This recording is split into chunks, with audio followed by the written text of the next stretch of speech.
as the activity of spirit increases in us, we find a continuity of release. It is described in the Revelation here now by the 7 trumpets sounding, and each time another depth of spiritual activity is released in you, there is a proportionate ending of a material sense of self. And so the rising from the tomb continues as spirit increases its activity, and by degrees we are losing our desire for the fruits of the flesh. It begins with spirit touching us in such a way that our own self-will, to an extent, begins to totter and to be controlled. And then as our self-will is controlled, the works that we do with our self-will begin to lose favor with us.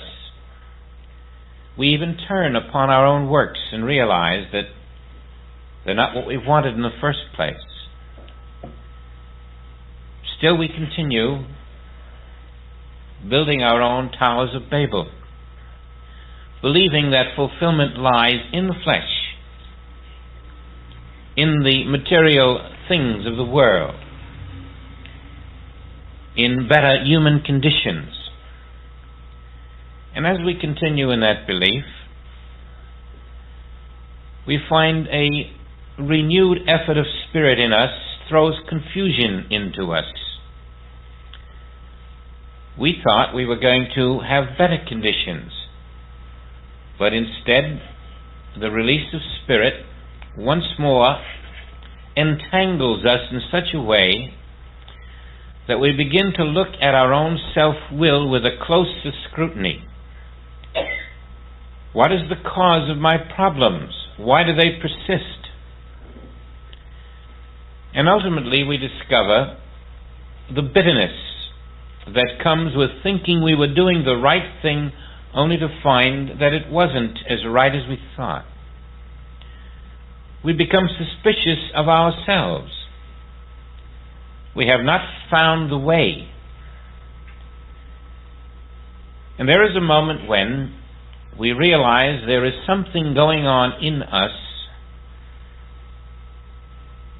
that has not been explained to us. Something deadly.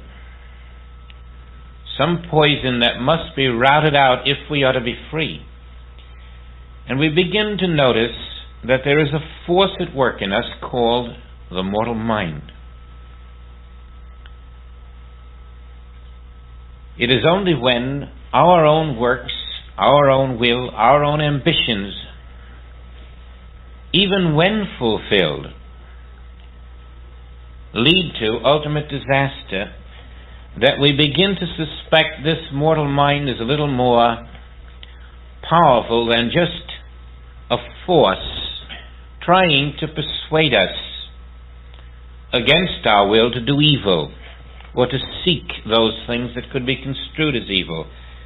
And now we come to that great revelation that the will that we thought was our will was not our will at all.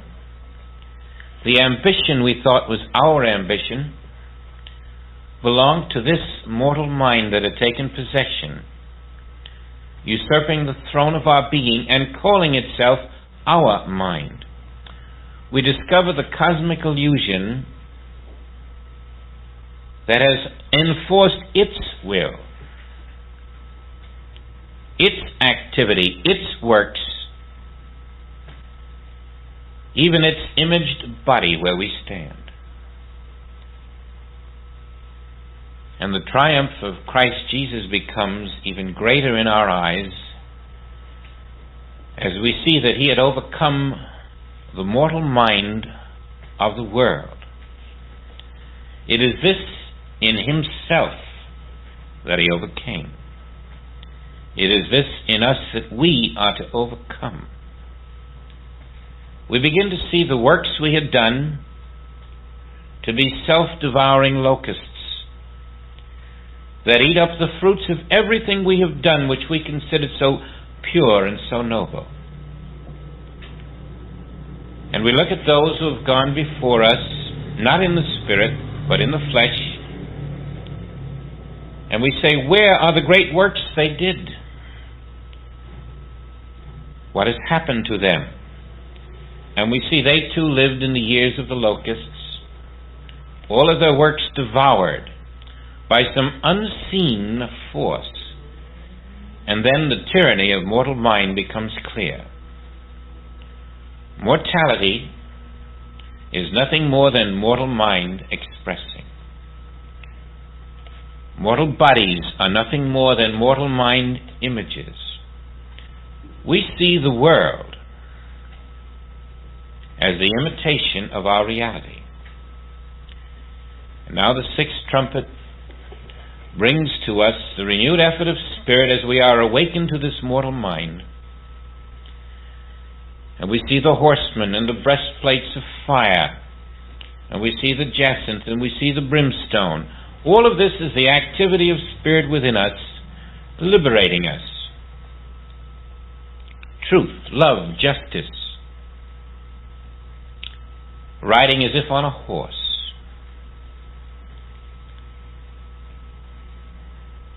And so at the end of the sixth trumpet,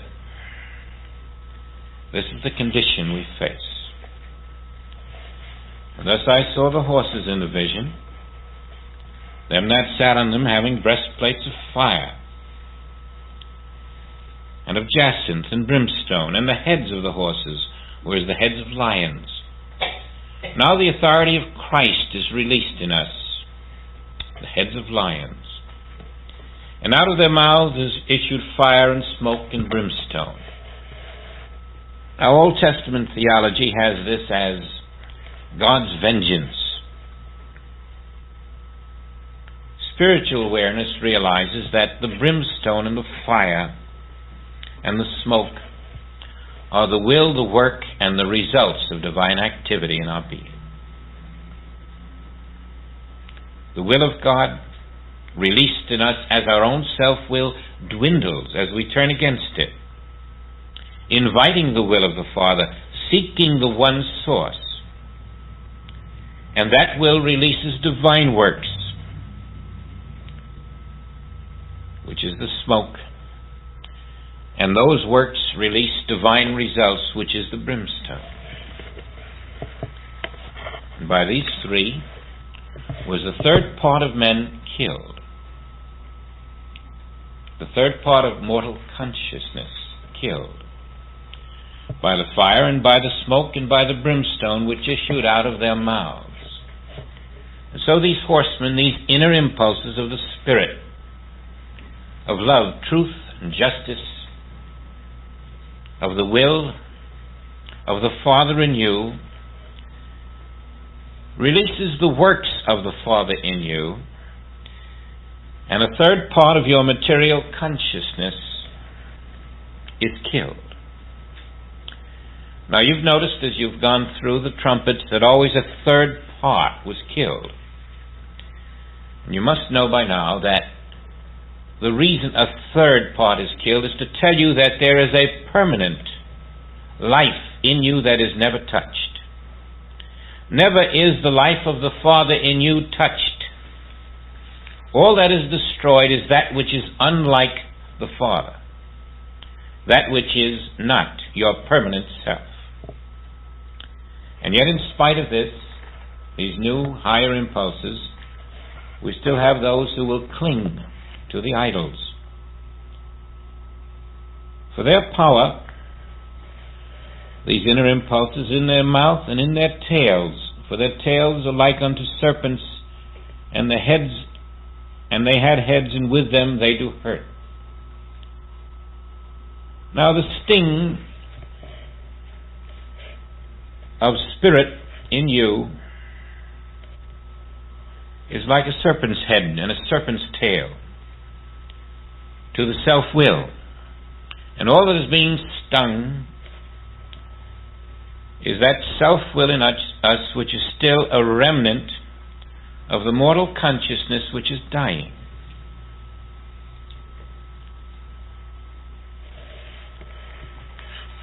The rest of the men which were not killed, and these men are not physical men.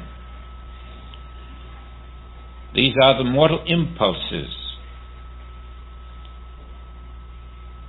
with which we do honor and glory not to the things of God, but to our own mortal concepts, which are the false graven images. And the rest of the men which were not killed by these plagues, yet repented not of the works of the hands, that they should not worship devils, and idols of gold and silver and brass and stone and of wood, which neither can see nor hear nor walk. Neither repented they of their murders, nor of their sorceries, nor of their fornications, nor of their thefts. Remaining in us yet is the capacity to recognize iniquity, to be unforgiving, to live in a material sense of life. But now, this level of consciousness being reached, which comes at different times to different individuals, the ability to see that your own works in your own will are not your works, are not your will, but are the works of mortal mind, a universal force that functions only in those who are unaware of its presence.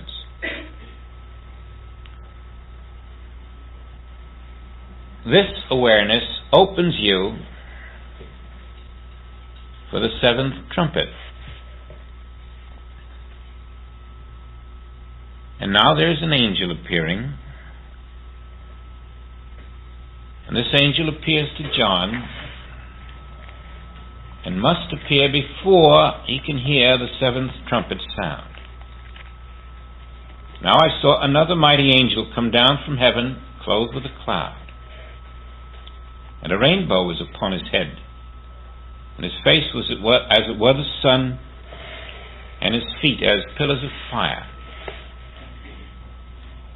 If you have made the proper preparation in your way of life, you have reached that point which John speaks of. Now it has also occurred in Genesis, and I think we should refer to it. This was what Noah too came upon. In the 9th chapter of Genesis, we find this in the 12th verse up to the 17th. And God said, "This is the token of the covenant which I make between me and you, and every living creature that is with you, for perpetual generations. I do set my bow in the cloud, and it shall be for a token of a covenant between me and the earth. And it shall come to pass, when I bring a cloud over the earth, that the bow shall be seen in the cloud. And I will remember my covenant, which is between me and you, and every living creature of all flesh, and the waters shall no more become a flood to destroy all flesh, and the bow shall be in the cloud, and I will look upon it, that I may remember the everlasting covenant between God and every living creature of all flesh that is upon the earth." And God said unto Noah, "This then is the token of the covenant, which I have established between me and all flesh that is upon the earth." Now there is a level of consciousness then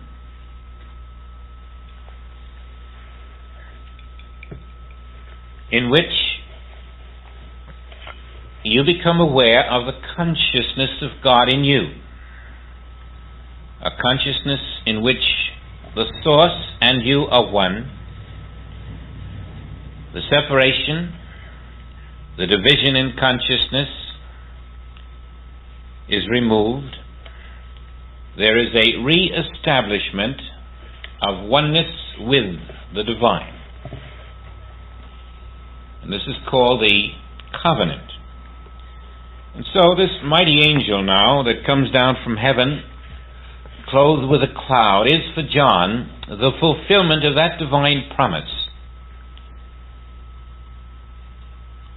which is the fulfillment each of us can expect when we have reached the level of the absence of self-will,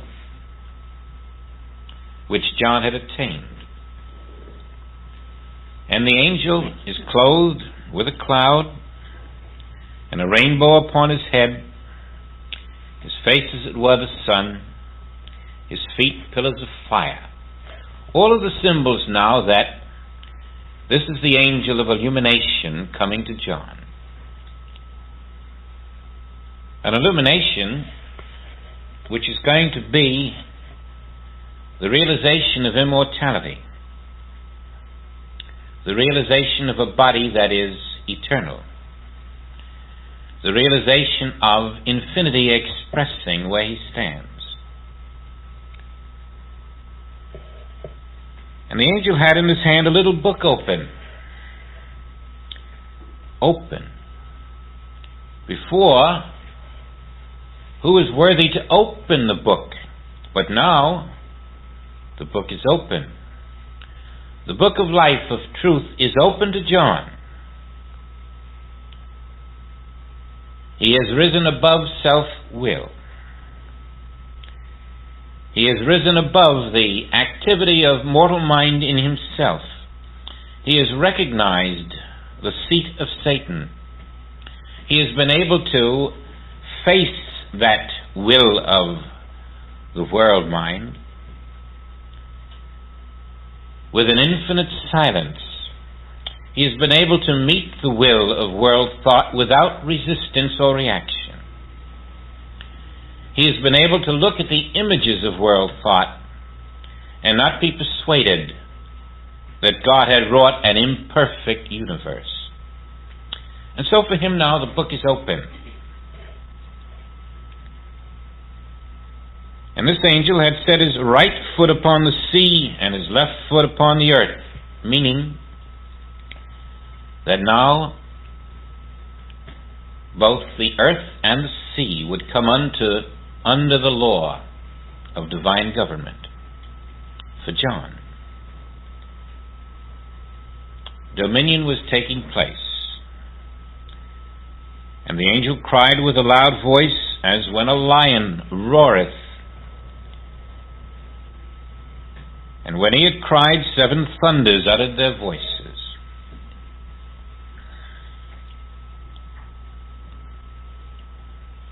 Now the will of Christ is being expressed, the lion roareth, and the 7 thunders are the government of heaven on earth, the 7 heavens realized. All this is about to take place, and when the 7 thunders had uttered their voices,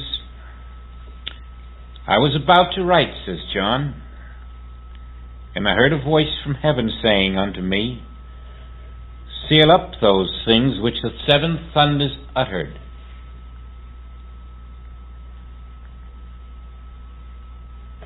Write them not.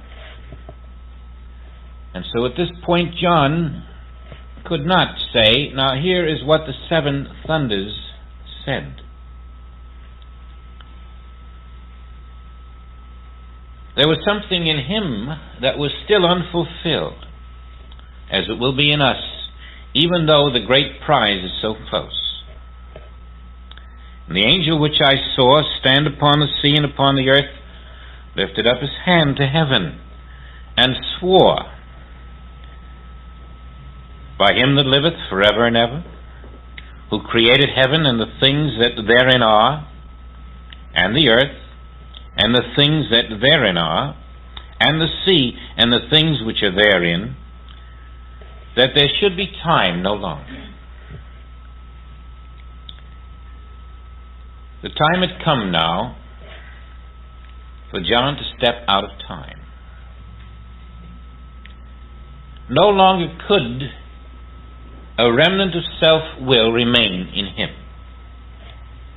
He had to move into the eternal now. His time sequence had arrived at the level where fulfillment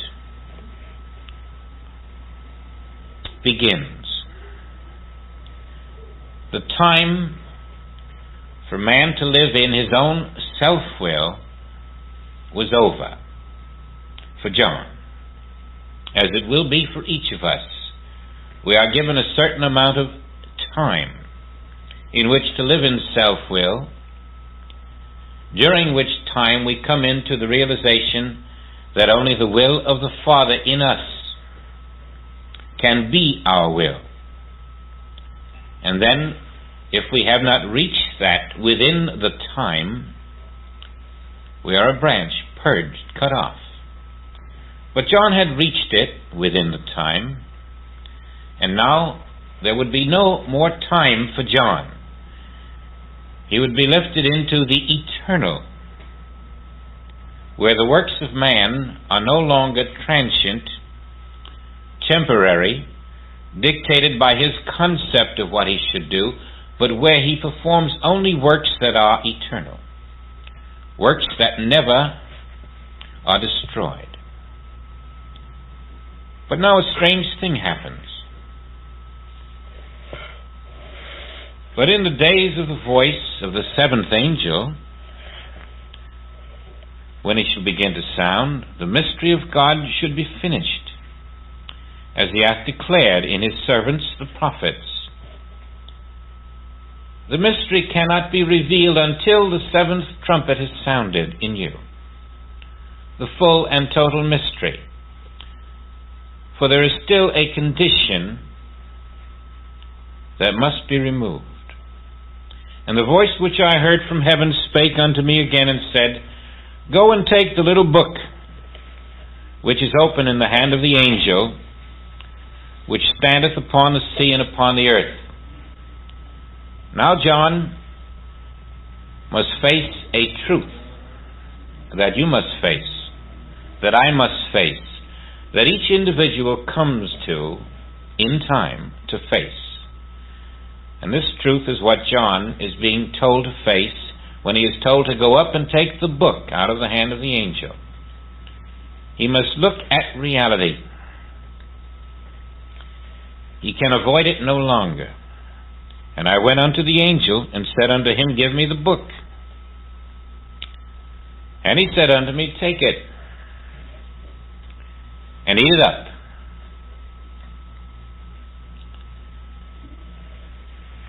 And it shall make thy belly bitter, but it shall be in thy mouth sweet as honey. Now there is a truth that we would all face then, which is going to be as sweet as honey. That's the truth that God has created a perfect universe. God is all. John goes up and faces that truth. God is all. What a beautiful truth. But why should it be bitter in his belly if it's so sweet as honey in his mouth? That's what we are about to discover when we accept the allness of God as the fact of the book of life. For the bitterness is in the digestion of that truth, in the application of it.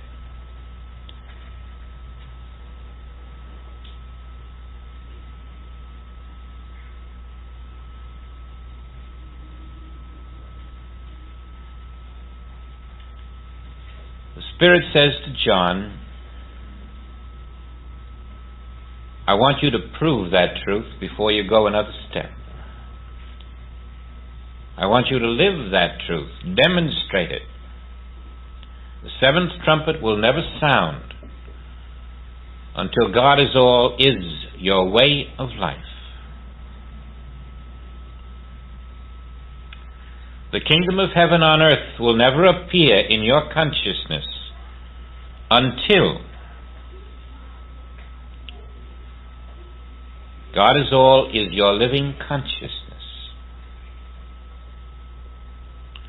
The kingdom of heaven on earth will never appear in the world for you until it appears in your consciousness within.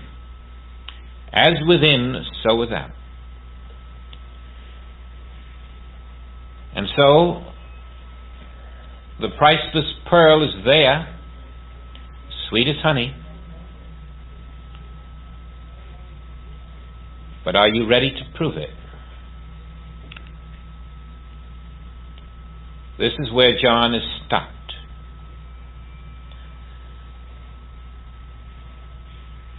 We might eavesdrop on that conversation between Christ Jesus and Christ John.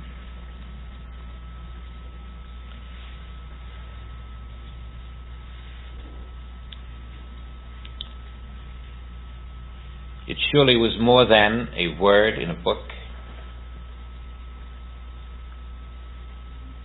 It may have been 10 or 15 or 20 years out of his life.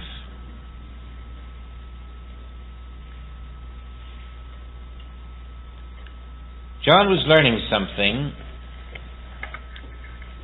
for which the Spirit has said, tell no man. And John didn't tell it there, did he?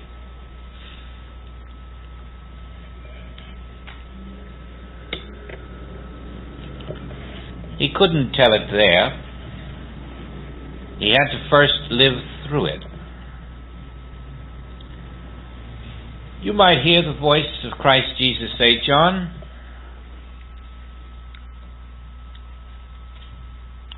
you're the only man on earth that I'm talking to now, because what I did you must do. I was crucified visibly. Your crucifixion will be invisible. I walked out of the world in a body and walked back. You will simply walk out of it in a body without walking back. You've been trained to continue the work of Spirit on earth. Your function is to demonstrate God's perfect universe wherever you are. You too are a way shower, John. You must demonstrate the perfect divine universe on earth as I did. And there is still something in your way.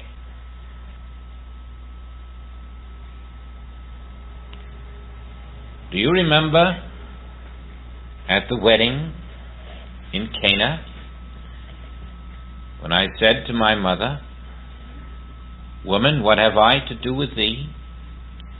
Do you remember the word I used, John, for woman? And then John would have said, yes, I do remember the word. You use the word that is spelt Juvai. It means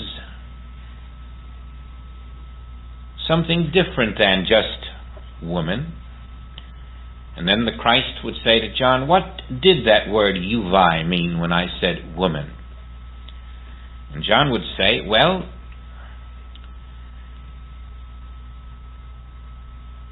it was a word you would use to a stranger, an impersonal word.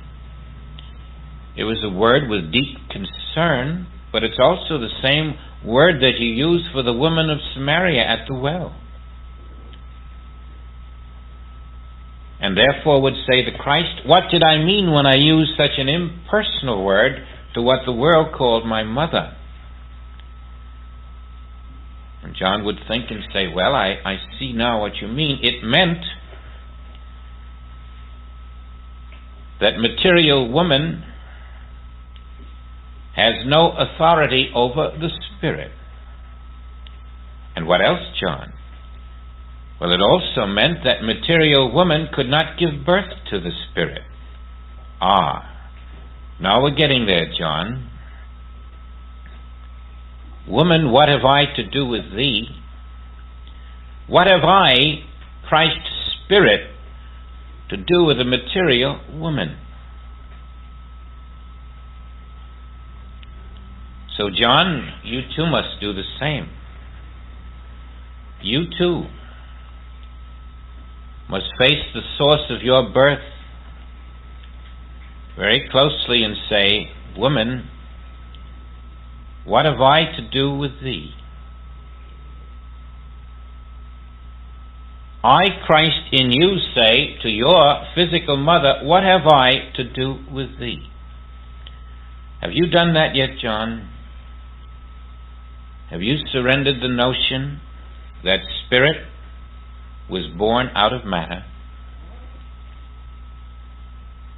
Yes, it's sort of bitter in the belly. God is all as honeycomb in the mouth. But was God born in your mother's womb?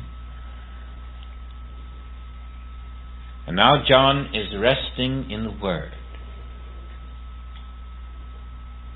He has to face this truth because the seventh trumpet will never sound. Illumination can never come to a mortal being, to a mortal consciousness, to one who lives in a physical form.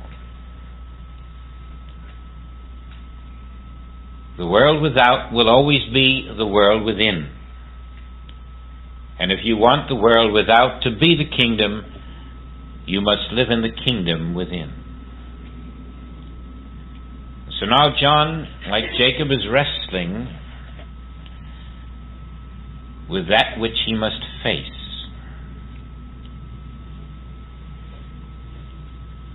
And we who are walking the path are being told by John that just as this is what I had to face, so must you. God says to you, I am not a human being, but I am all. What are you? God says to you, I don't have a heart that is beating. I am not breathing. I am not going and coming. I am not living in time or in space. I am not sick. I know nothing of disease. What about you? Is God all, or is there still a you with a heart, with a body, living in time, living in space, having human relationships? Is there still such a you?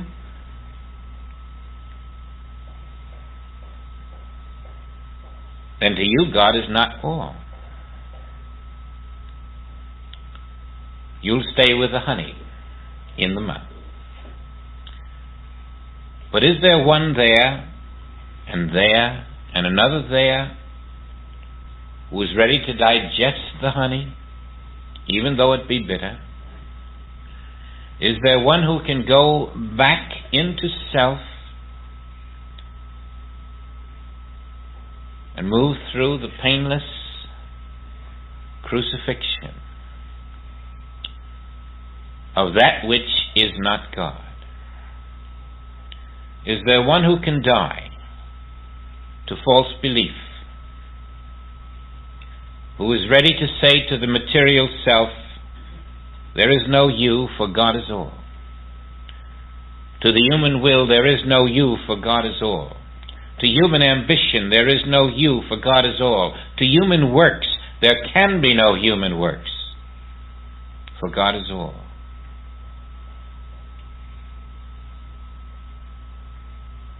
And the human sense cries out, this is too bitter.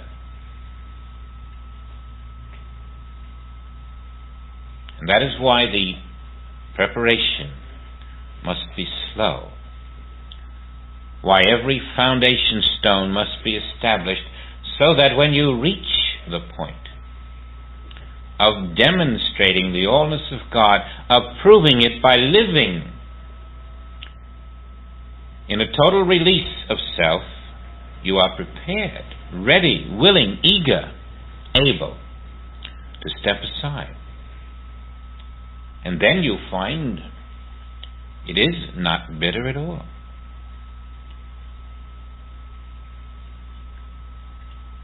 What is that seventh bit of knowledge that must be given before the angel of illumination,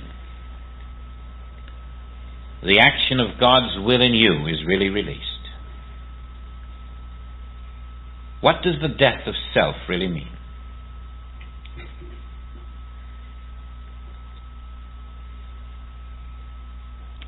And John is still wrestling when the voice may have said, "Many's the time, John, in your sleep, you dreamed that you and your disciples were rowing across the sea and the ship overturned and they all drowned. Isn't that true, John?" "Why, yes, how did you know?" "And isn't it true that when you awakened, John, you were relieved to find that the ship had not overturned at all? It was all a dream." "Yes, I was greatly relieved." "John, you must now awaken from the mortal dream and discover that every evil in it is part of the dream, and every good in it is part of the dream. Your human life, John, was never lived. If you're prepared, it is not bitter. If you're not prepared, it hurts. And you turn away, and you go from the spirit back into mortality, afraid. But if it is your time to face truth, then you are standing with John, ready to know that everyone you have ever loved, you have never loved. And whoever has loved you has never loved you. Everyone you have ever hated or feared, you have never hated or feared. Everything you have done as a human being, you have not done. It's very bitter in the belly. And few there be who want it. Few there be who can face it. And some there be who say, "How glorious." There is no pollution in the world, no killing, no cancer, no disease, no death, no. And no birth. God was never born, but God is all. Then when were you born? You were born in a mortal dream, weren't you? And in a moment, suddenly it is revealed as a dream. And the angel appears, clothed in a cloud, wearing a rainbow, with feet of fire. And the truth comes upon you that time never was, space never was, form never was as we have known it. It was a mortal mind dream, a universal dream. We were not even the dreamer. We're the characters in the dream. We are the images of the mortal mind dreamer. Words to many, a realization to some.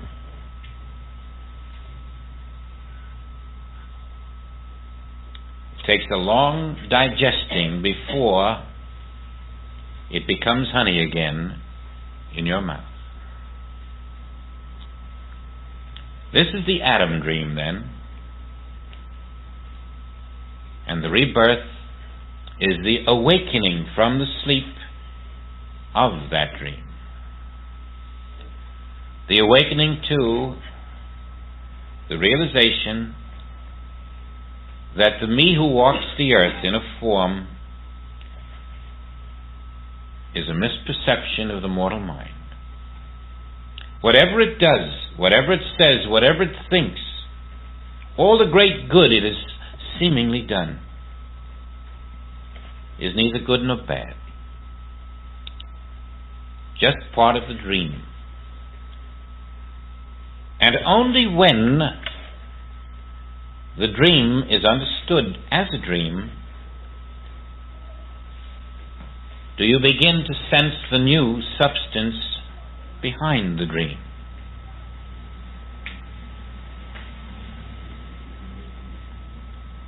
Only in the recognition of the dream do you awake from it. And lo and behold, in the awakening from the dream,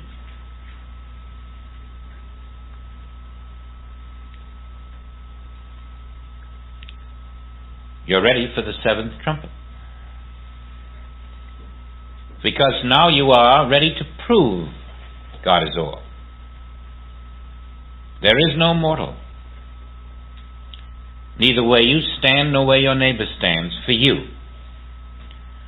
You are in the birth of the new consciousness. The consciousness which is ready to serve Him supremely, to acknowledge Him in all your ways.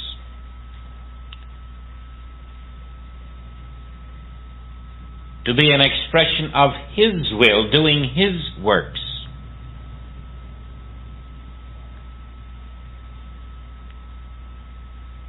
And this is what John goes through at this point. And I took the little book out of the angel's hand, and I ate it up, and it was in my mouth sweet as honey. And as soon as I had eaten it, my belly was bitter.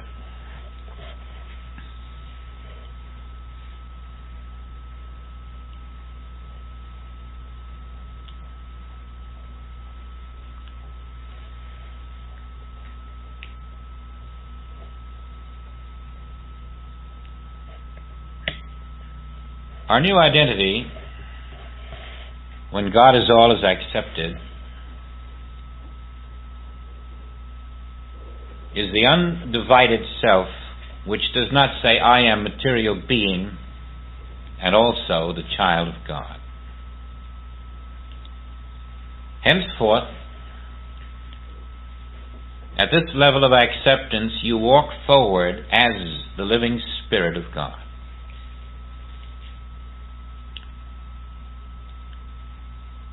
This is the path that John is presenting to us at this point. That when your identity is accepted as child of God, Spirit of God,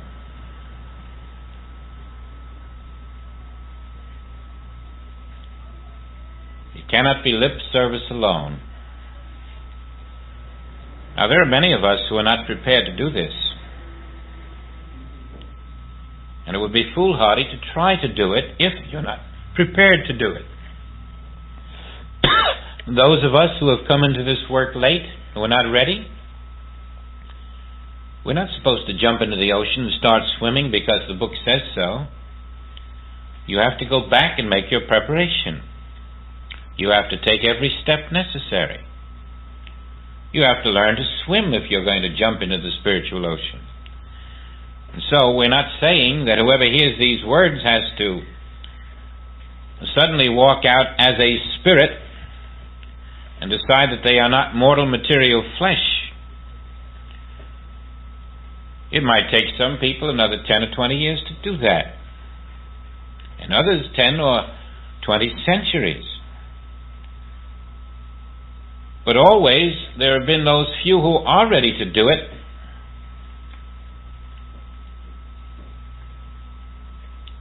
who have been held back by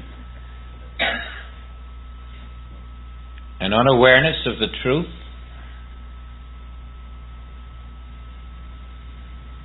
and surely Christ Jesus was one who walked in the truth for those who could follow as His disciples. Surely John is now being taught that truth so that those who followed him could follow in the truth. And surely we who have come this far in the revelation must have felt that we were ready for the truth wherever it might lead us. And here's where the shoe hurts. Here's where that broad way in which we could keep saying, yes, that's true, ends. And the narrow way starts in which we say, now I must do likewise. This is the narrow way that leads to where John is going, into life eternal. Now this is his first resurrection about to take place. But you see, it's really the same as the second coming of the Christ. The second coming of Christ in John and the first resurrection are really the same. And so it will be when Christ in you is risen. That will be your first resurrection. And it will be the second coming of the Christ in that Christ has ever been your substance, your mind, and then now the second coming is the realization that Christ is your substance and your mind. Living in your identity as Christ's mind and substance is the only way in which we can uphold the allness of God. As a mortal being, you cannot do it. As a mortal being, your very existence is the lie about the allness of God.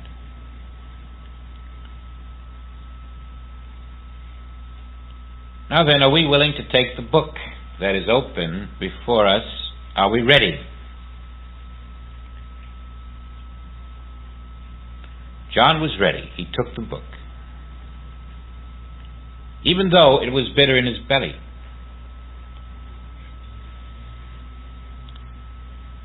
And so let's say we take the book.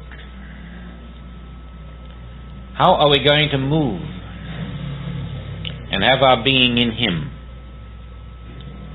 if we are ready to accept the allness of God as the nothingness of me? For there cannot be an all God and a me besides.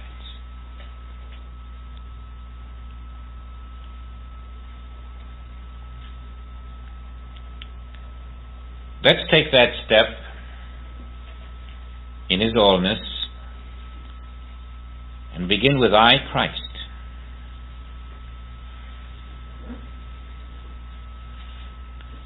I, the Christ mind and the Christ body, was never born, will never die. If you're uncomfortable in that identity, dwell with it a while, a week or two, until any other identity seems uncomfortable. And you'll discover that I, Christ, the light of God, the truth of God, the life of God,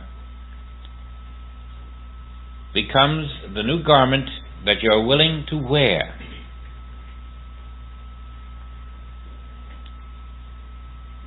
And to that you must add one word before you will find the real peace. I, Christ, infinite. Not I, Christ, here in one chair. Not I, Christ, sitting in the living room. Not I, Christ, in the office. Not I, Christ, in the kitchen. But I, Christ, infinite. For God is all.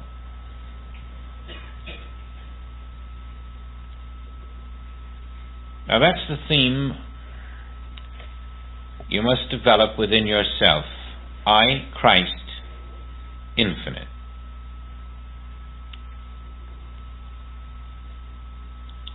That's taking the book out of the angel's hand. And that's digesting it. And it will become living it, proving it, demonstrating it.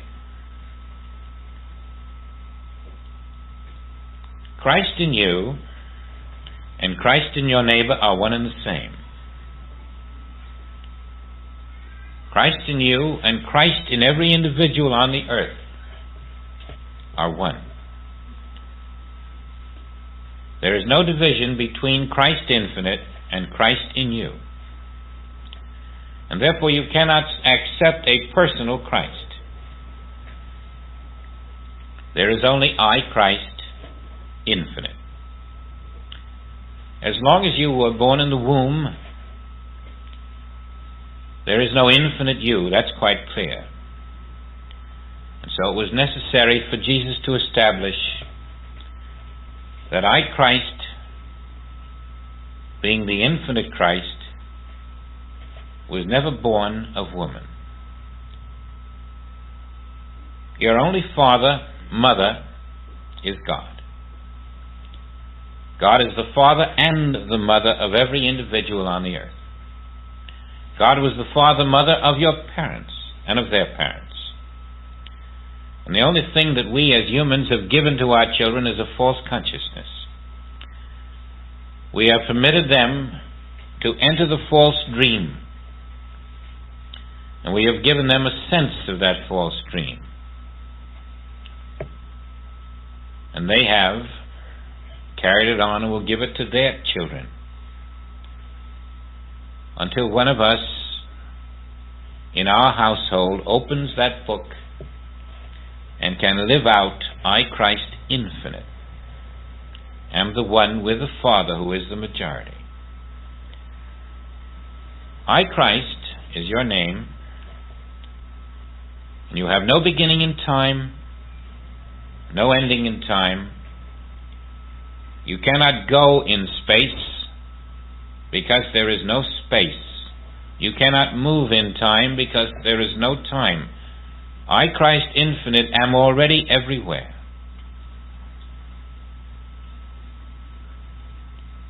I, Christ infinite, is the only inhabitant of the earth. I, Christ infinite, have no boundaries and no limitations. I, Christ infinite, am the only self. And beside me there is no other. This is the death of the mortal selfhood in the acceptance of the infinite Christ self as your only self.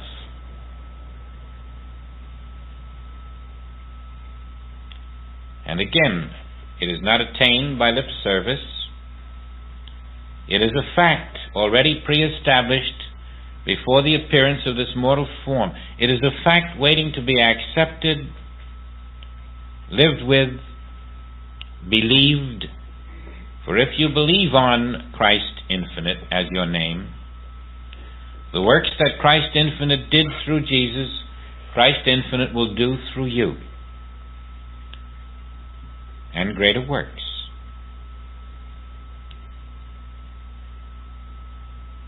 All this is still a preparation.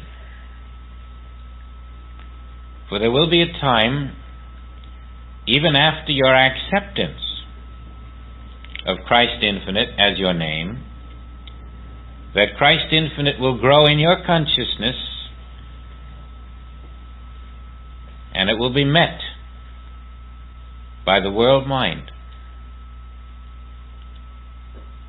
They will meet in what is called the Battle of Armageddon. Your knowledge that Christ infinite is your name and the world mind will move toward each other, and the truth in you, lived in, will banish the lie. All remnant of mortal self ultimately will die to the degree that you make this your living way. This is your preparation for the day when mortal mind in you, refusing to yield, is met by Christ infinite in you refusing to yield, as it was in John.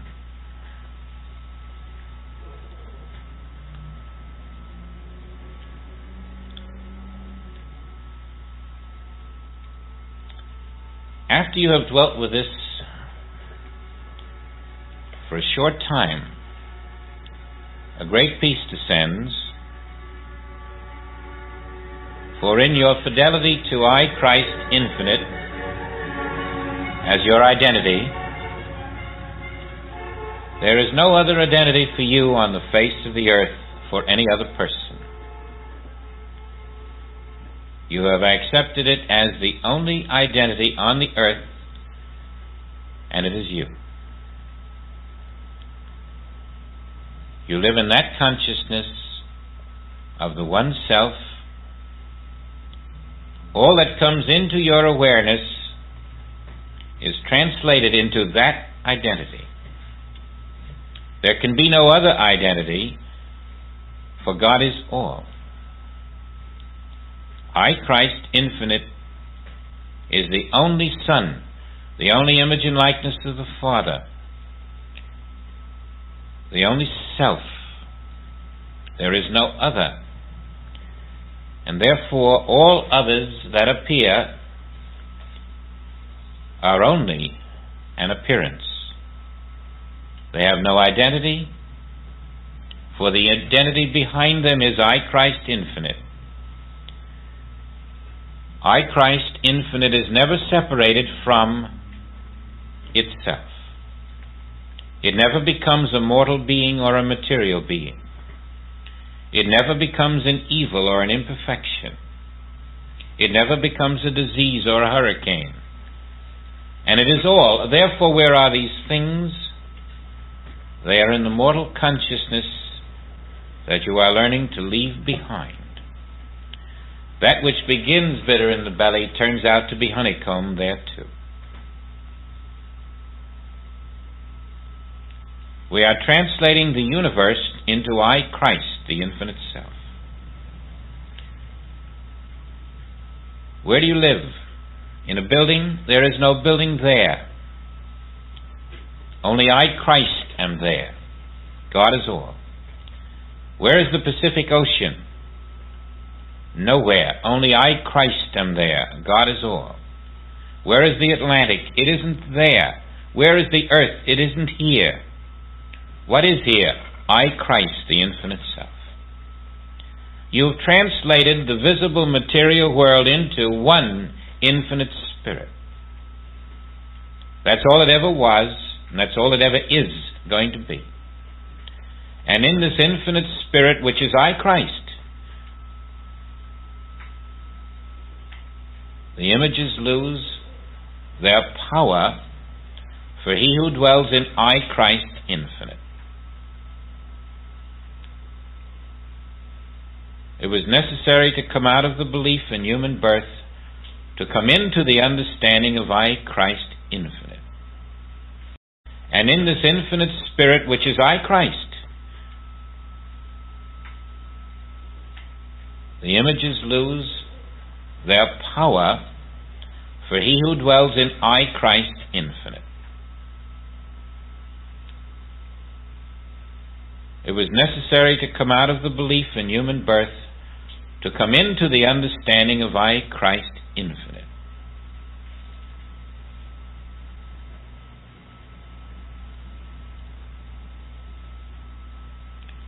In this consciousness we face every day.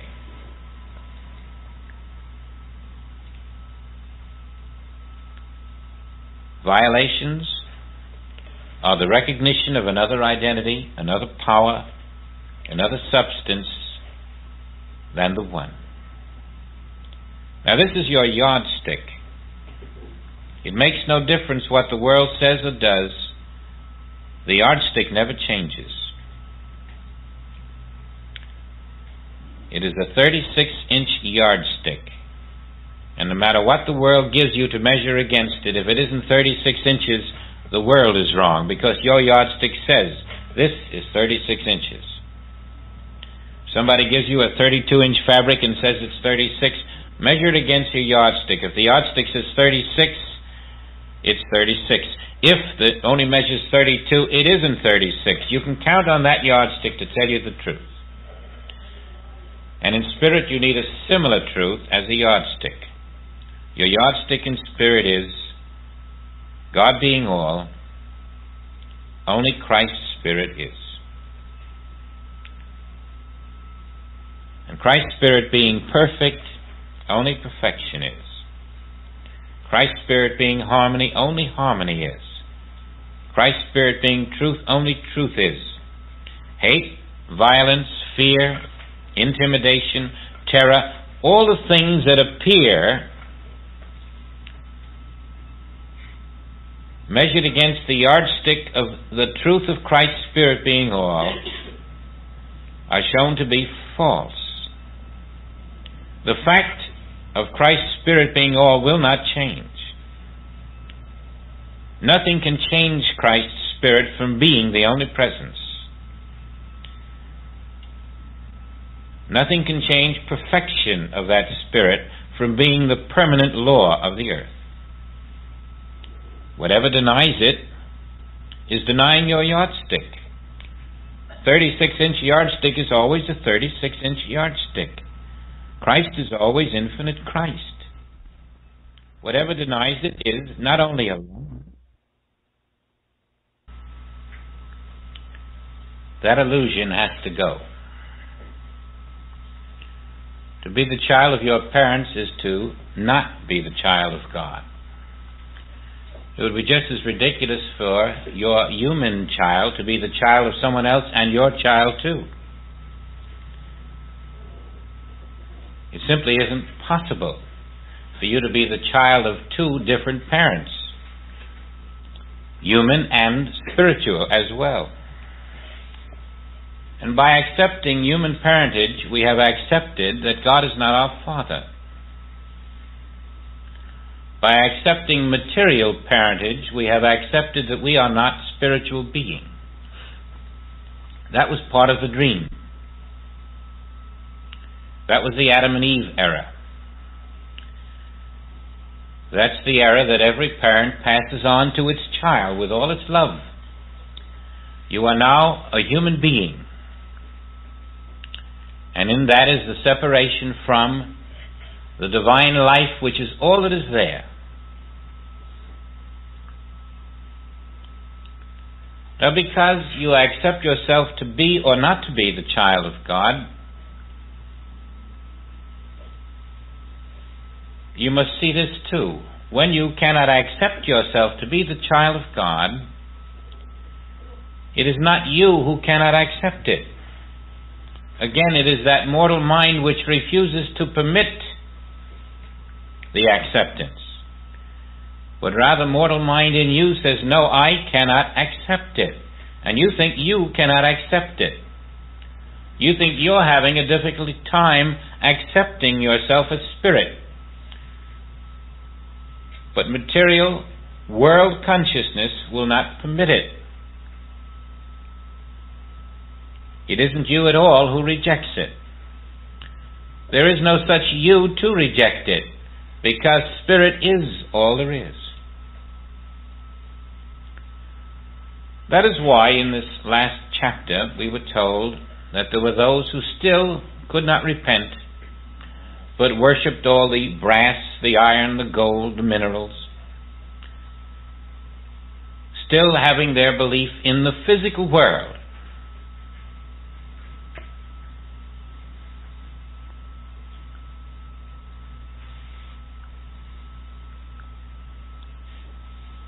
The law of infinite spirit functions only within itself.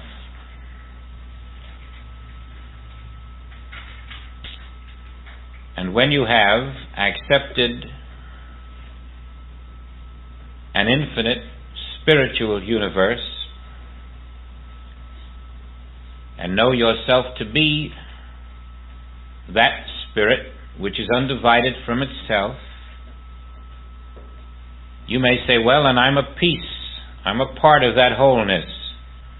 But you can't give any parts to God. God has no parts. God is one. You can't put God in the category of our finite human minds which say, well, I have parts here, I have an arm here and an arm there and a leg and a leg. That's our finite human concept, but it isn't God. God is one. There are no parts in that one. There's just God being. You simply cannot be a part of God because there are no parts.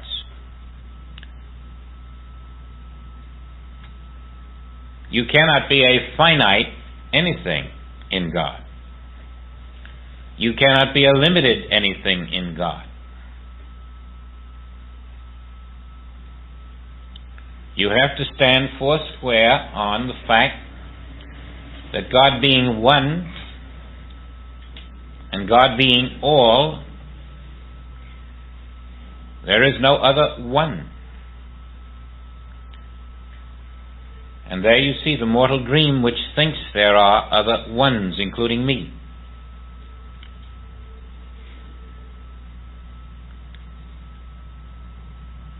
A literal dream. A 50, 60, 70, 80-year hallucination. And all the while there stands the light of God.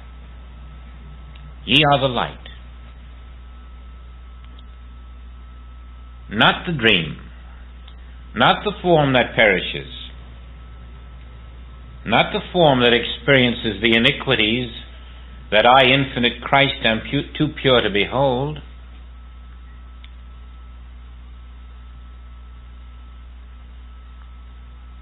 Now, the minute you have abided in I, infinite Christ, the one substance, law, principle of all it is,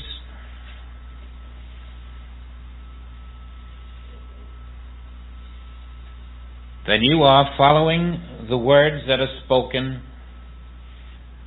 Beside me there is no other. And because that me which says there is no other is the living Spirit, it must be the Spirit of you saying, beside me there is no other. The words of the Father are given to us for a very special reason.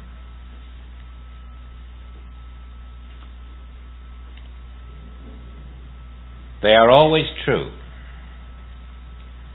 There is no power on the earth to make them untrue. The Christ mind utters the words of the Father, and the Christ mind is never separated from those words, never separated, so that the words of the Christ mind and the Christ mind are always one. Now you, seeking the Christ mind, have only to find the words of the Christ mind, from which the Christ mind is never separated, and those words will lead you right back to the Christ mind. Those words will find their own source in you. They will awaken you to the Christ mind in you. That is like an infinite guided missile. The words of the Christ spoken at any time in the history of man are permanent dispensations, and when you touch them, find them, accept them, and live them, they lead you back to your Christ mind. It's the hidden combination to the safe. And so these words become to us the way. The collected words of the Christ become the one word. And wherever these words are spoken by the Christ, they are being spoken in you by the Christ of your being. Just as Jesus physically would say, if I go not away, the Comforter will not come unto you. So these words that are spoken in the Bible are being spoken within you too. They are the Comforter. They lead you to your Christ awareness. And as you look at the words with your human mind unable to fathom them, they remain in front of you until something in you rises beyond your conceptual mind, and that is your Christ mind, because the words are finding their source in you. You can take the words, "Woman, what have I to do with thee?" and stand there in them, speaking them.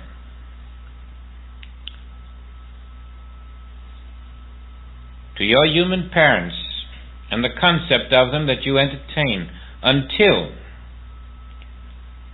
you realize that I, Christ Infinite, being your name, it is also their name, the one self.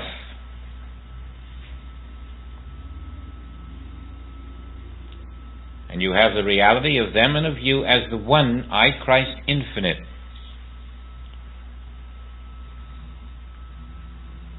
Without a birth. And you see the forms that come in time and space are the false world concepts, and each of these concepts prevents you from receiving the inner blessing, from crossing over into the living in the kingdom of God. For only the child of God, the Spirit of God, the Christ of God lives in the kingdom of God on earth. And only that Christ of God experiences the grace of God on earth. While you are then resting in the knowledge that I, Christ Infinite, is everywhere, you know that there are no physical obstructions to I, Christ Infinite.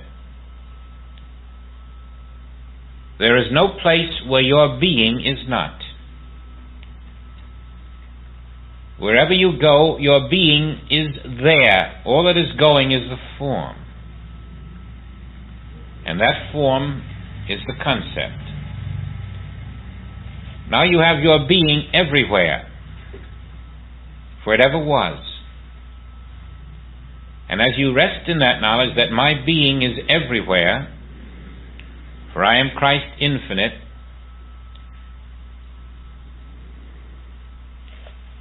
you are in the truth which can never be changed or improved upon, and in which the perfect law of grace is functioning. There's nothing you need do to improve a thing. Grace is functioning in the infinite Christ, and if the infinite Christ is your acknowledged self, you are in grace. If you do not separate yourself from identity, that grace continues, and it performs everything necessary so that the moment you express a need, you have stepped out of grace, because there is no need unfulfilled in grace. There is no need unfulfilled in Christ.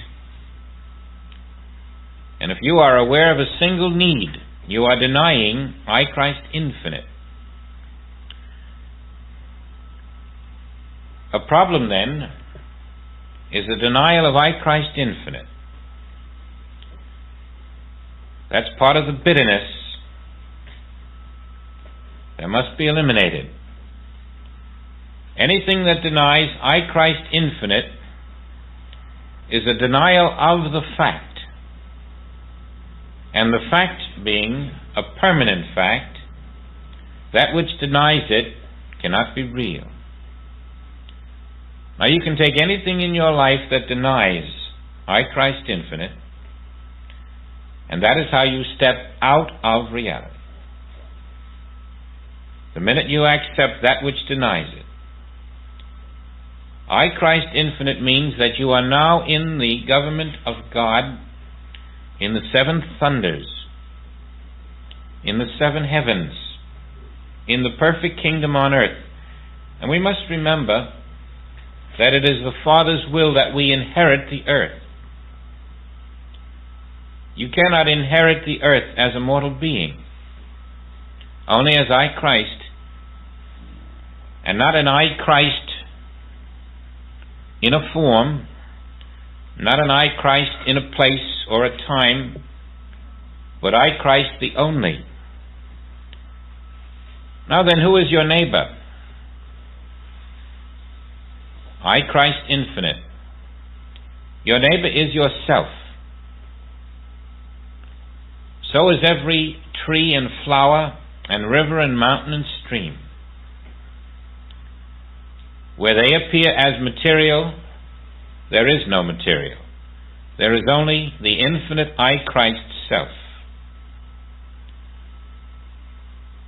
This whole universe is built as an image where only I, Christ infinite, am. I, Christ infinite, am the kingdom which is not this world. Now this is a very difficult consciousness to live with, and although ultimately it will be a normal consciousness, so that when you wake up and say, I, Christ, it will mean I, Christ infinite to you, and you'll know it means that. It will embrace more than just your personal sense of self. You will feel it stretching out, including much more than just a personal sense of you. And you will know that the law of I, Christ infinite is always functioning, so that no matter what appears, it is the lie about what is functioning.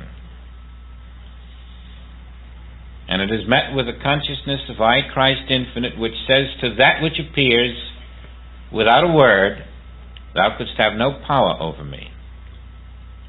For you are not there. Only I, Christ infinite, am there. I, Christ infinite, am everywhere. There is no other. And with this you rob the serpent of its sting.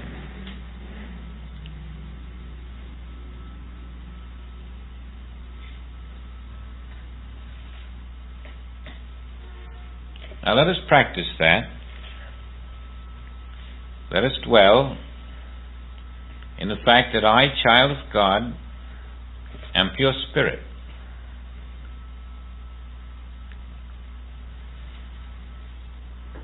I am 5 million years ago and 5 million years from now. I am wherever a foot can set. I am high and I am low. I am here and I am there. There is no place where I am not. I am not a form as men know forms. I am the eternal light. I am the living child of the Father. I am divine, in image and likeness, perfect as my Father. Now, there are no tomorrows for me. There is only eternity now. Wherever my spirit is, I am. Wherever my spirit is, the law of my spirit is. Wherever my spirit is, perfection is ever expressing through that spirit. Wherever I go, I already am. Don't memorize it, practice it. Practice it in your consciousness before the day, practice it in your consciousness during the day, practice it during the night. Practice it whenever you have a moment to practice it, until it begins to be your normal house, your normal consciousness. Then you are abiding.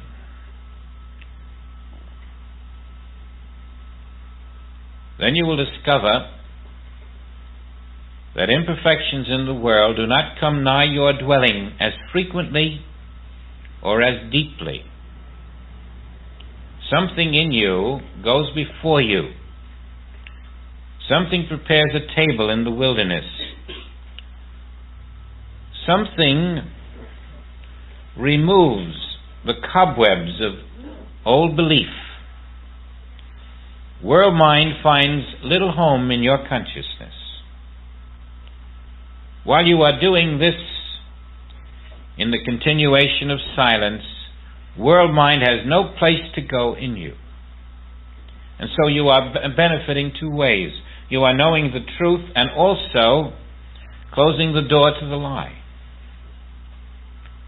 And then when the lie sneaks through, as it does, you can face it with a strengthened consciousness, but you can't be there because I am. Matter can't be there because spirit is. You have your spiritual universe, and you are the spiritual being in that universe. And all forms are your spiritual being misperceived into form. Beside me, there is no other.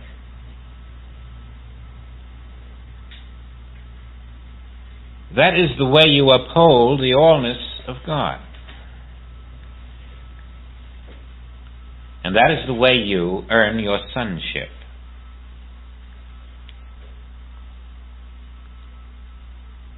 Now, we have been prepared sufficiently so that we can practice this total acknowledgement of the allness of God. And as we are abiding in this realization, the within of us, being one with the Father, can say, "Thou seest me, thou seest the Father who sent me." The within of me can say to all who walk the earth, "All that is there is my spirit. What did hinder thee? Pick up thy beds." The withinness of us can witness the undivided garment, the one infinite self, without parts, without separate beings, all one.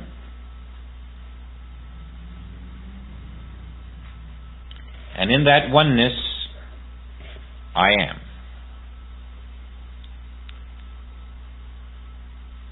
The moment you begin to divide that infinite oneness and make yourself a part of it, you're fooling yourself.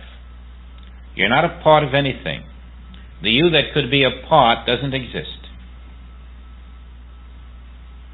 Christ is one.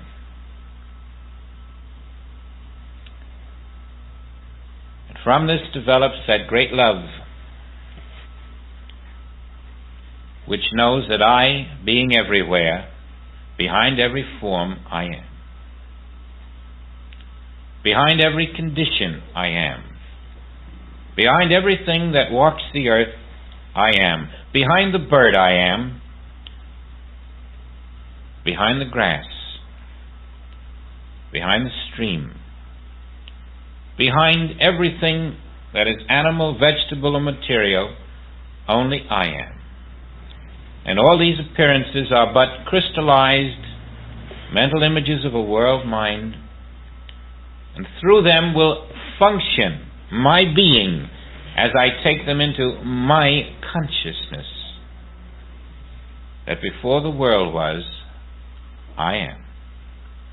And I will ever be, and I will even be here unto the end of the world.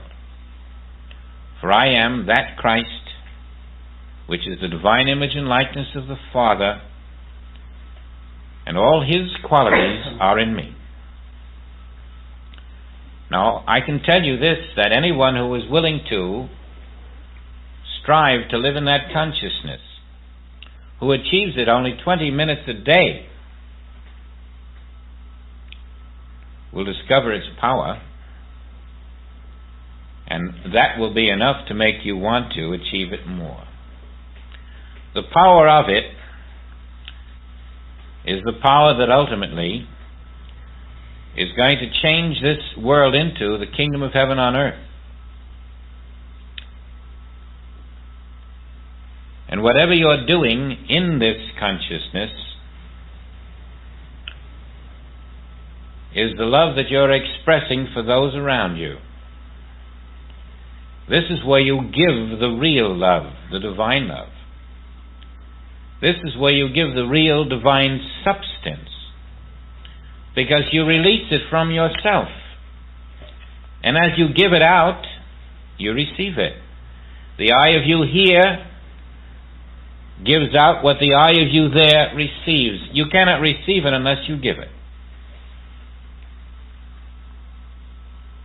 The eternal mystery is that the receiving and the giving are one.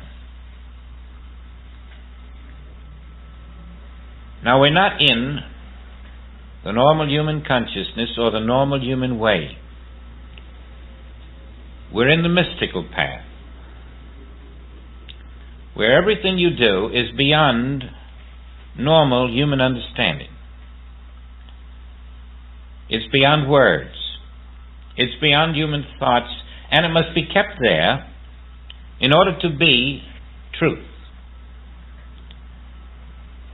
As long as it is beyond your human understanding and your human words and your human methods, you are walking in the Father. The moment you strive to take it down to your understanding, you're going to lose it. The moment your finite mind can understand it and try to sit there and say, now let me see how grace works, I want a diagram of this, that moment you're out of it. Because grace doesn't work in the human mind. It cannot. The infinite cannot work inside the finite. You have to break down all the walls of human desire and recognize that the only thing in you that wants to know and understand is the world mind, disguising itself as your curiosity, your reason, your logic, your inquiring mind. It isn't yours at all. It's the world mind, the Antichrist, refusing to surrender. The more you can keep this in the realm where I don't understand it, nor do I want to, I simply want to rest in it with total assurance and confidence and trust that because I, Christ, am infinite, and there is no other self than I can walk through this universe never once recognizing another self, never once fearing another self, never once doubting that another self can do harm to me, or that a human condition can do harm to me. For I am the only self. I am the mind. I am the power. I am the vision. I am the hearing. I am these things, and if I seek these things, I am stepping out of the knowledge that I am Christ infinite. I am back in the false human sense of things. When I say I lack hearing, I'm not talking about I, Christ infinite, anymore. I'm talking about a human form with human ears. God doesn't have human ears. Then why do I look for human hearing? I am Christ infinite. My hearing is infinite. And you will find that when you hear infinitely, it will manifest as human hearing. When you see infinitely, it will manifest as human vision.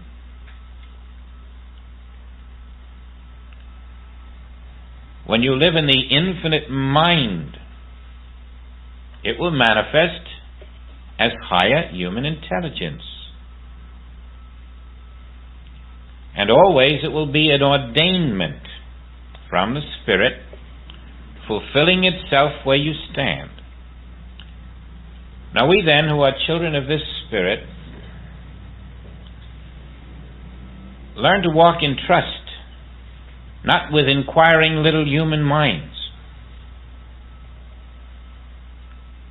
The inquiring little human mind will never in its entire lifespan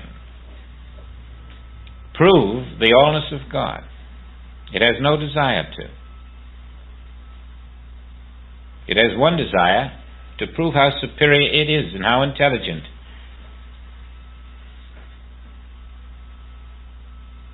It is the disguise of world mind. The peace, then, that passeth understanding is not to be understood by a world mind or an individual mind in us. We must be lifted above the desire to understand with that mind, for only above that desire do we find the peace that passeth understanding.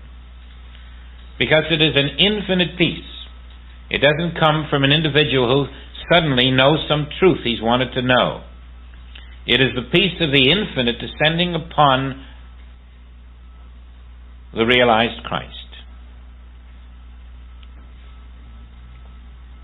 Now let's not bring God's divine standards down to our personal standards.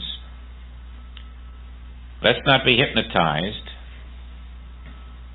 into the belief that I, of mine own self, living in a human dream, can understand anything.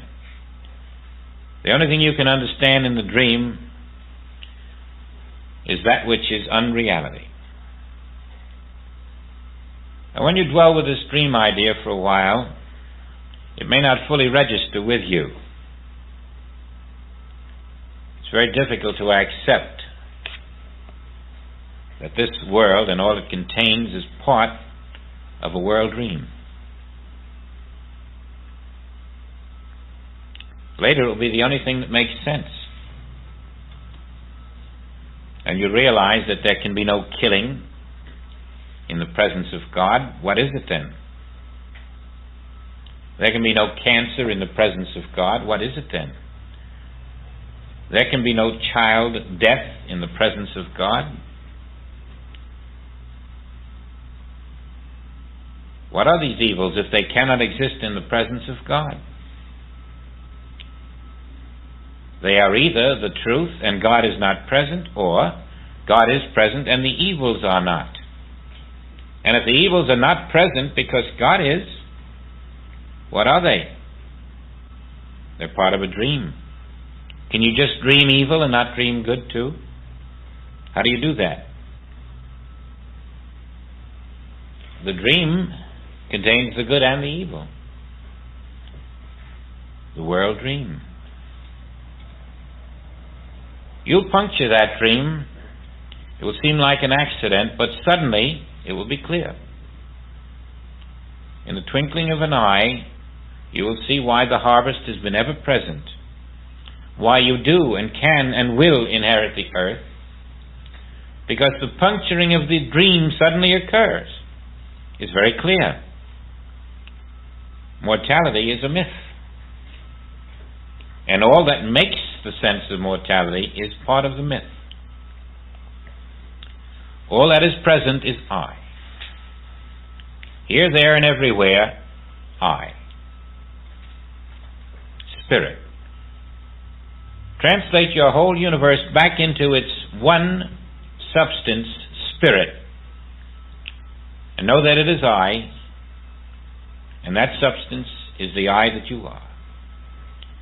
You will find your grace there beyond understanding.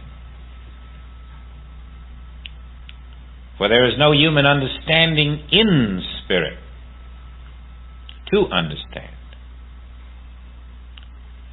The very nature of I, Spirit, being the all, precludes the possibility that there is a mind there, a human mind, that can understand it. And that very mind that says, I want to understand it, is its own denial of its own spiritual reality. I have no such mind that wants to understand. Infinite mind isn't seeking to understand itself. What other mind is there? Any other mind is excess baggage. Get rid of it.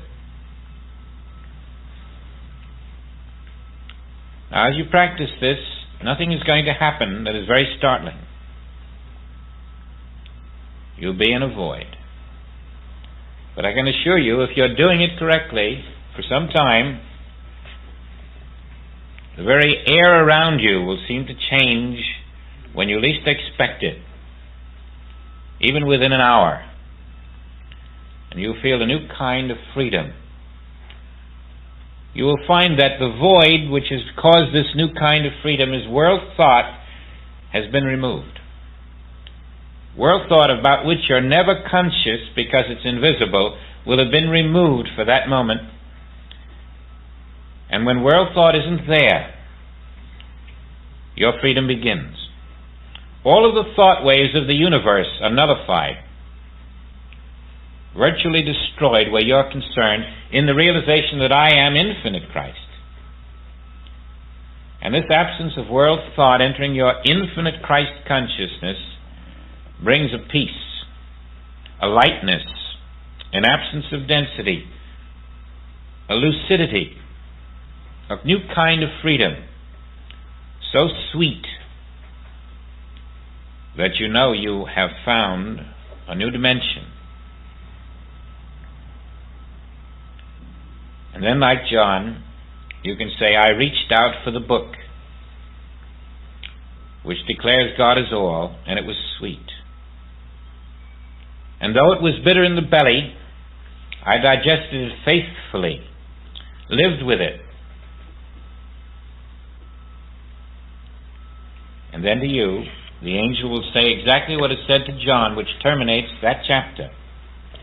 And he said unto me, Thou must now prophesy again before many peoples and nations and tongues and kings. Once you have taken the book and lived it, proved it, demonstrated it, then the nations, tongues, and kings of the world will be relieved of their falseness in your consciousness. You will stand before them as a prophet.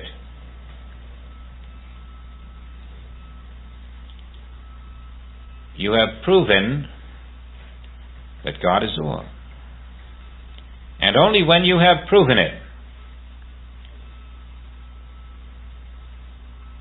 will you rent the veil and move into the kingdom of heaven on earth. Now that proof is what we're to live through the I am consciousness, the Christ infinite.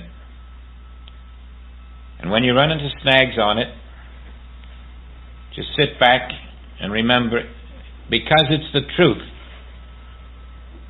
will help you find the way. It doesn't matter how many times you stumble with it. It matters not at all. I, Christ, isn't stumbling. Only a human sense of self is stumbling. I, Christ, is ever yourself.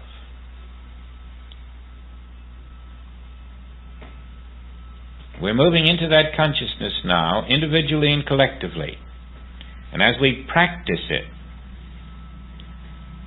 something in you will come and say, now you're ready to hear that seventh trumpet that breaks down the walls of Jericho,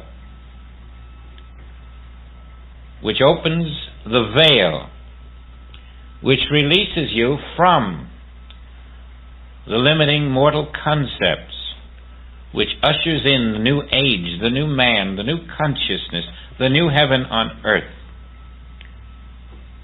We earn our way.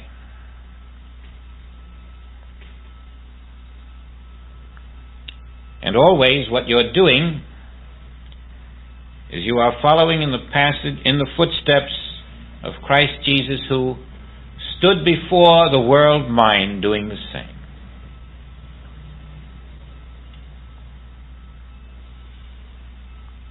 Now you have the weapons of truth, and if you use them, you will discover the world's powers are not quite as big or effective as they had seemed to be to a human consciousness. Let's practice this now, right here. I have no neighbor, for I, Christ, am infinite. I am my own neighbor. I recognize no neighbor other than I, Christ, the invisible self that I am. I recognize no horse, no cow, no chickens, no livestock of any kind. I recognize no crops. It is all the invisible I, Christ, and this is our visible concept of the activity of I, Christ, invisible. But I, Christ, is all that is there. I, Christ, stand where the world sees the Empire State Building or the Bank of America. Only I, Christ, is there. All of the forms, all of the images are not there, for I, Christ, am there. Wherever I go, I am. I greet myself when I arrive. I meet myself, for there is no place where I am not.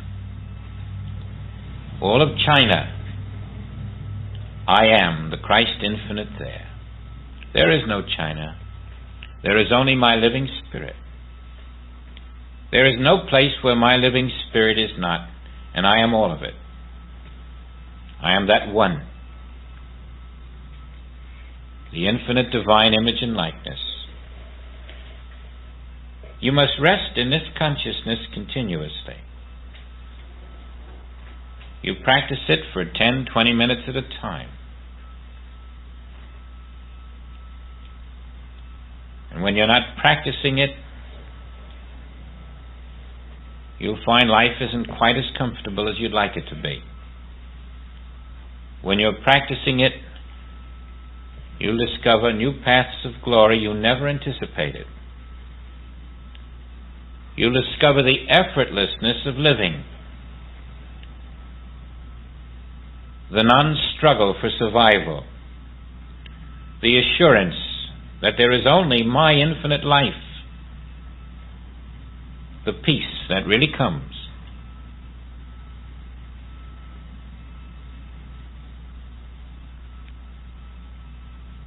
I, Christ infinite, am the truth, the life, the way, the resurrection. And beside me there is no other. I am no longer a human form. And in that knowledge, this human form is in the hands of God.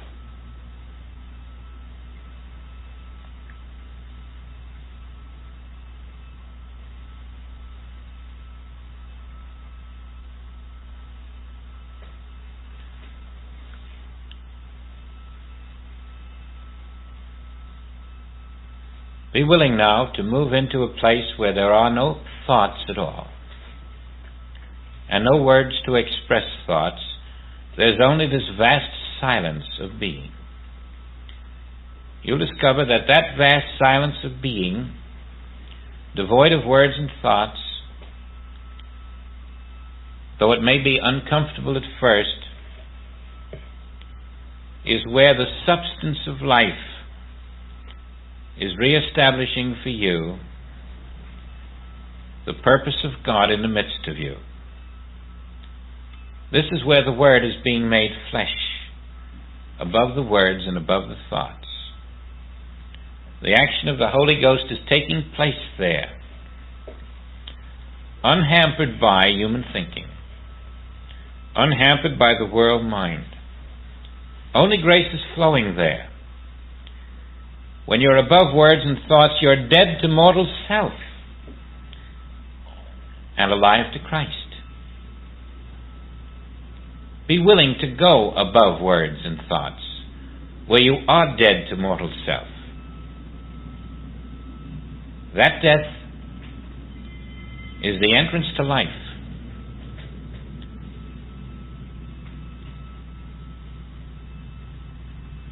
a new you does emerge.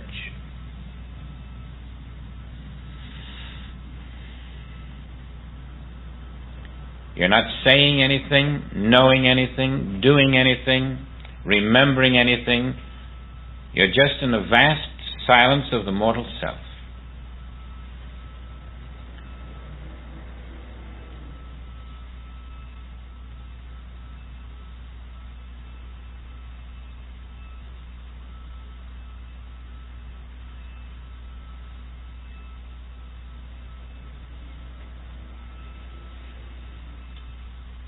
Only I am is there.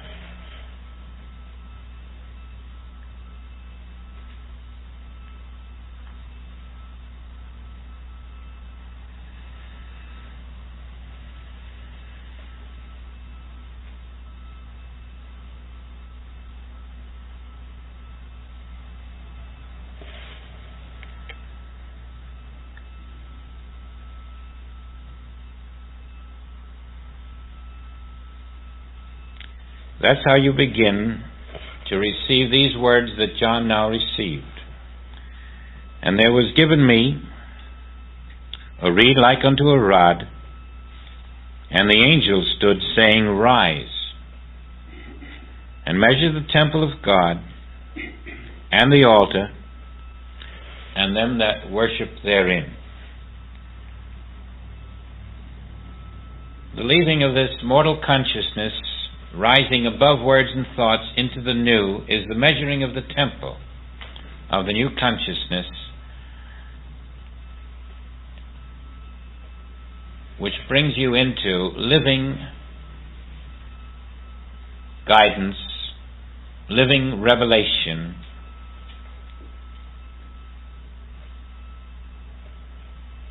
the realization of your own light being.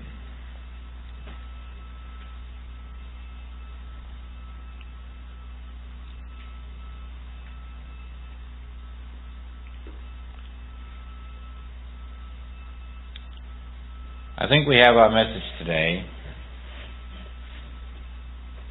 Some of it is sweet. Practice of it may be bitter. But if you stay through the bitterness, you will find the sweet.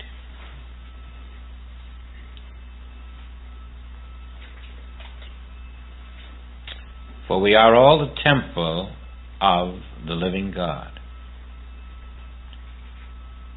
And we are learning that this is the fact that will never change.